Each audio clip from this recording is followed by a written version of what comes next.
Muna ko tamo, kung biginaw niyan, kay nagyay ang saro. Mga akong katabang.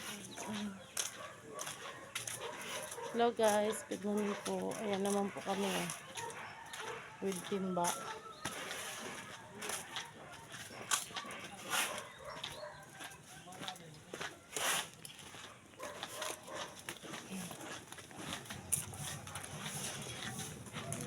Lilipat na po siya sa bahay nila na bago.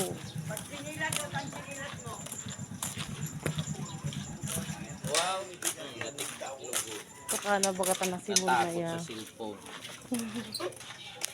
May ate enjoy. Enjoy. Ay, enjoy. May ate enjoy.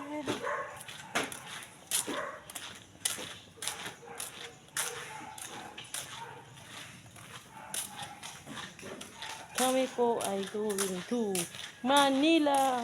Oh, may talbo na laway, di mong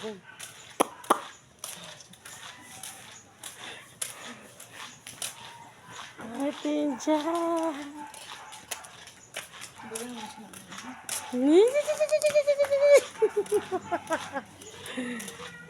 Angel.